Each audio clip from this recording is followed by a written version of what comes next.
Hey everyone, welcome back to Open. Our last guests are the legendary Bronx hip hop dance company Full Circle Soldiers, founded in 1992, established as a nonprofit in 97 by Quick Step and Rockefeller. Full Circle provides a space for hip hop, DJs, b-boys and b-girls, beatboxers, MCs, and dancers of diverse ethnic backgrounds. Members who range in ages from teens to early 50s help create a network of interactive empowerment for elders and youth alike. And Full Circle Productions recently announced their awarded grant from the Ford Foundation to support their creation of the United Hip Hop Vanguard, a reintroduction to breaking as an art form and social exchange that happens organically at jams. And here to tell us more are the founders of Full Circle Soldier, the soldiers, that is, the legends themselves, Quick Step and Rockefeller. We got to do the scratch, imitate, like verbal scratch. Right. Thank you, Rena. So happy to be on your show, be in connection with you and your audience. What's up? What's up?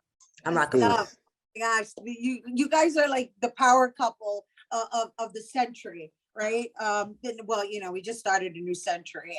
And as far as I'm concerned, you as a couple, as a working couple, being married for what? How many years you guys are married now? 22 years, and we've been together 28 years.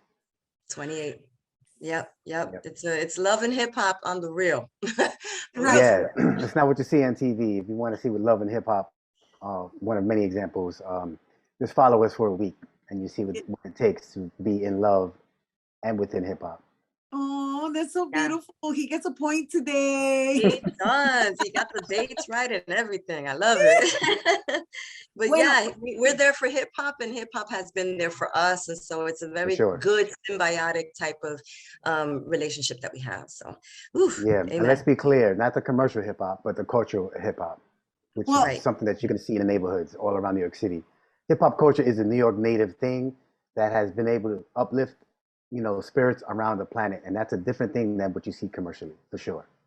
Right. So let's talk about the United Hip Hop Vanguard, right? Because there's this cultural preservation that you guys are basically making sure is established so that it's understood before, breaking makes its way into the Olympics.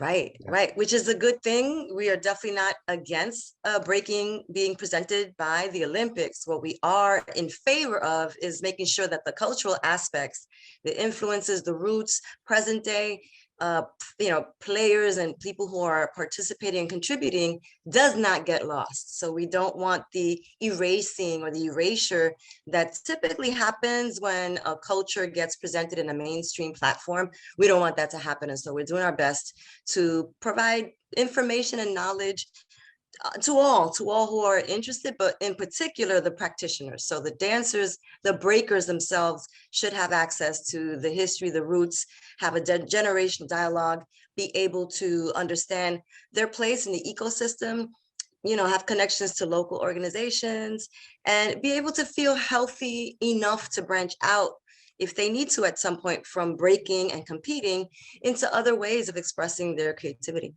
Tell me a little bit about how the United Hip Hop Vanguard started and when. Well, in response to the murder of George Floyd in 2020, some of the leaders of breaking nationwide started to come together on Zoom to kind of express the disappointment, the frustration. And before you know it, we started having Zoom meetings every Wednesday since June 17th of 2020.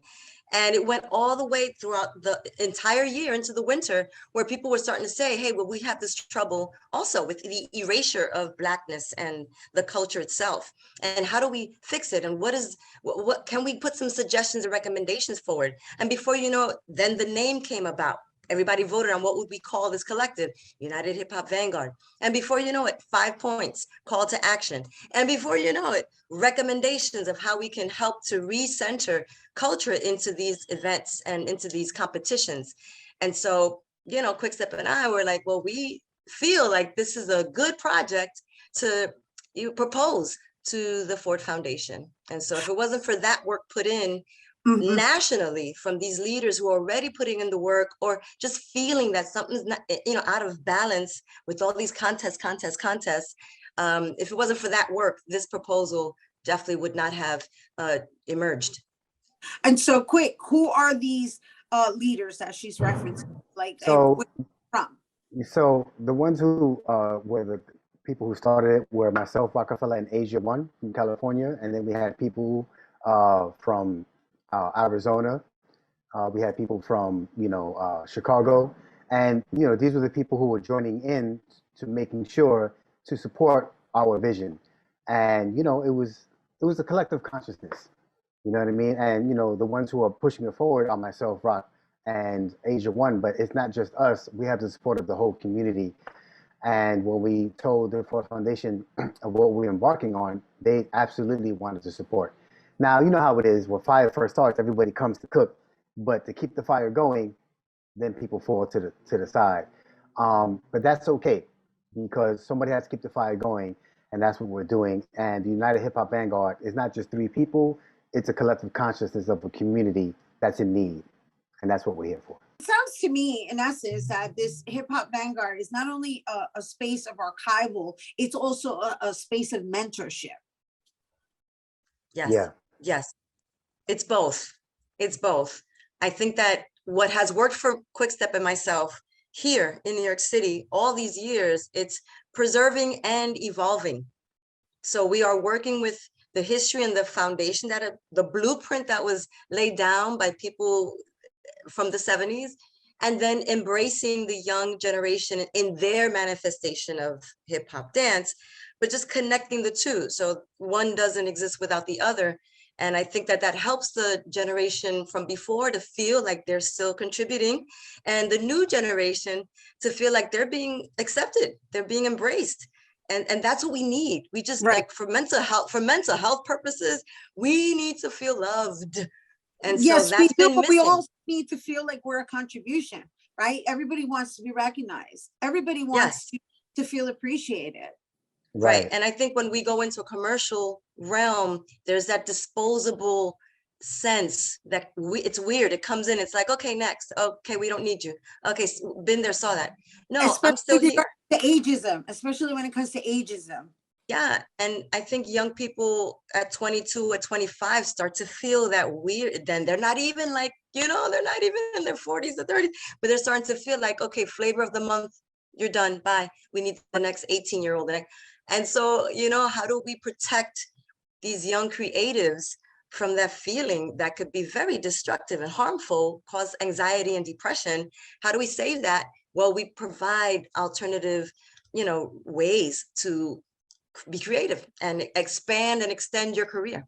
And that's what's up. And I just want to congratulate you both on this grant that's been awarded, and the means in which you're using it and providing service to the next generation and even the generation before, because the idea really is that we all come together and find our similarities within our differences, while holding, I guess, the commercial world accountable for just taking the byproduct and just creating something that is commercially appealing. I don't know if that's the proper term, but it's really a matter of holding on to the integrity of the art form, and we acknowledge you for making it your life, your art, and your relationship with each other and abroad. It's beautiful and admirable. And you're both an inspiration, and I can't say it enough. Congratulations, and thank you, Ford Foundation, for assisting them on their quest. Legendary Quickstep and Rockefeller, founders of Full Circle Soldiers and Full Circle Productions. I think I said that right? Yes, you did. And now at the United Hip Hop Vanguard. No fuimos. All right, don't go anywhere, because guess what? When we return, Full Circle's gonna perform for us next.